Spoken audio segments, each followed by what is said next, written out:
Repetir não, mas voltar de novo ao assunto da oração. Quando a gente ora, quando a gente pede a Deus alguma coisa, o que a gente pede? Espera receber, correto? Na esperança que você vai orar a Deus por alguma coisa, por uma bênção. Tem uma irmã, né, que está aqui hoje. No outro dia ela deu o testemunho da sua casa própria. Ela ficou lá atrás. Ela ficou 10 anos e Deus abençoou. Não é isso? Aí as coisas acontecem. Só que aqui a gente observa que o povo não estava acreditando. Eles estavam orando, mas eles não estavam acreditando.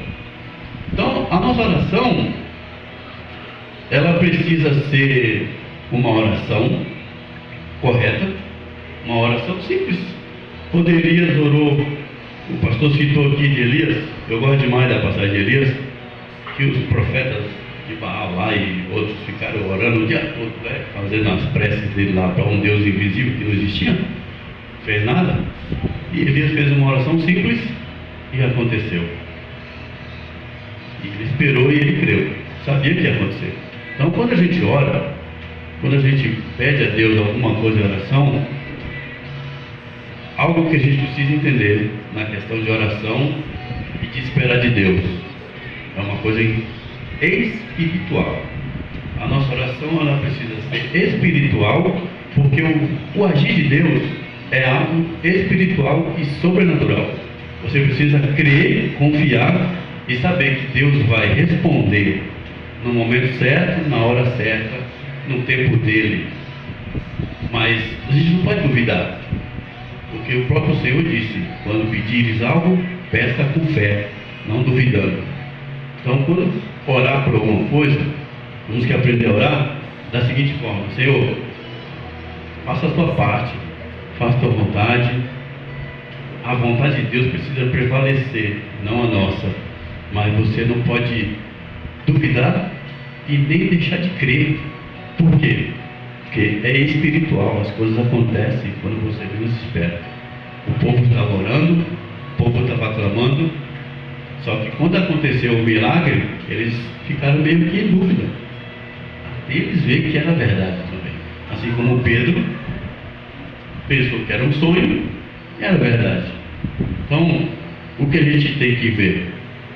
Buscar de Deus algo que seja sempre a vontade dele. Fazer a vontade de Deus. Separei uma frase aqui para a gente encerrar aqui o papo.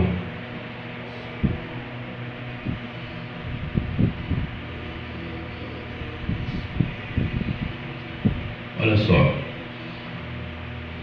Lucas 6, verso 12, diz assim: e aconteceu que naqueles dias subiu ao monte, isso é Jesus, passou a noite em oração a Deus, e quando já era dia, chamou a si os seus discípulos e escolheu 12 deles, a quem também deu o nome de apóstolos. Lucas 6,12. Isso Jesus orando a Deus.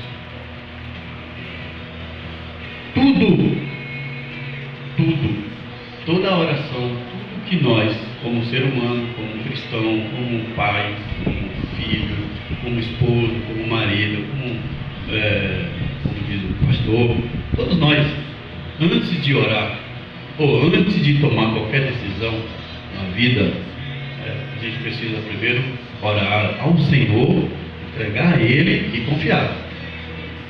Jesus foi orar, passou a noite em oração. Quando ele desceu de lá, ele fez tudo, né? Ali escolheu os 12 apóstolos.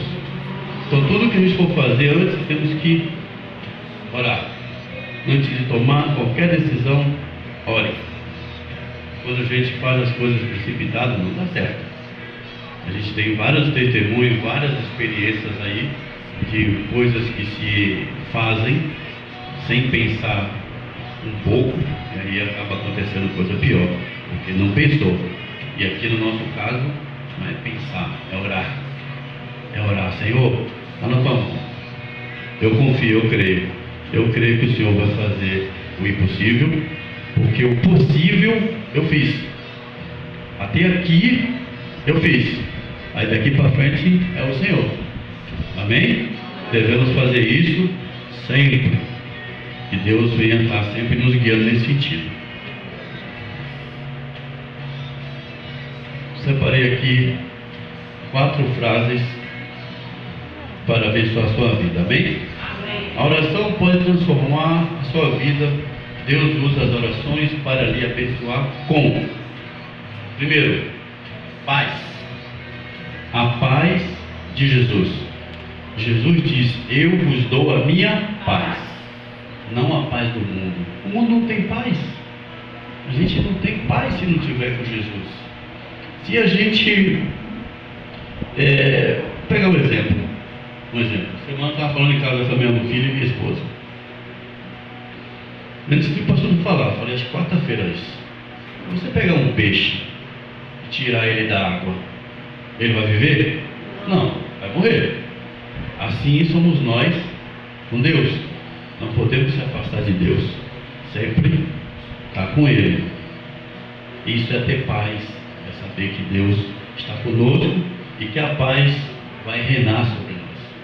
A paz de Cristo. Amém? Paz. Segunda, sabedoria. Buscar a sabedoria de Deus sempre em oração. Que a própria Bíblia está escrito: a sabedoria que vem do céu. Essa é a verdadeira. Essa ninguém tira. A sabedoria que você recebe aqui na terra, na escola e etc. Isso aí vai embora. Mas a sabedoria que vem do alto, essa é a única que nós devemos buscar intensamente. Amém? Amém. O perdão. Isso é um negócio complicado, hein? Liberar perdão para alguém. Mas, quando a gente ora e pede a Deus para nos ajudar, Ele faz isso, porque Ele que perdoa. A gente libera o perdão e o Senhor faz a parte dele. Ele é que perdoa, Ele é que trata o nosso interior, Ele é que cuida do nosso coração e da nossa mente. Então a gente não devemos nunca deixar de orar também. Senhor, perdoa aquele que fez isso, né? Que me maltratou, que me acusou, que me apontou. Perdão. Resposta. Principalmente isso. Quando orar, ter a sabedoria e a paz de esperar a resposta do Senhor, porque Ele dá a resposta. Deus, Ele às vezes fala: não, espera um pouquinho, calma aí. Se pedir alguma coisa para Deus e Deus falar: espera um pouco, tenha paz, porque Ele vai fazer, mas no tempo dele. Porque às vezes a gente ora e quer uma coisa já de imediato, porque o mundo é imediatista, imediatismo, né? O mundo é imediato, o mundo como posso dizer? O mundo é sujo, é cruel, mas Deus não. Deus, Ele é correto, digno e tudo no tempo certo. Tudo que você pedir a Deus em oração, Ele vai prover. Então creia, tome posse, não deixe de crer, não deixe de confiar e não deixe de orar, principalmente. Amém? Que Deus abençoe a todos, tenha todos aí um dia abençoado. Obrigado pela essa oportunidade, pastor Adriano. Obrigado a todos que pararam aqui para ouvir. Que Deus possa estar sempre falando conosco em nossos corações. Amém? Deus abençoe a todos.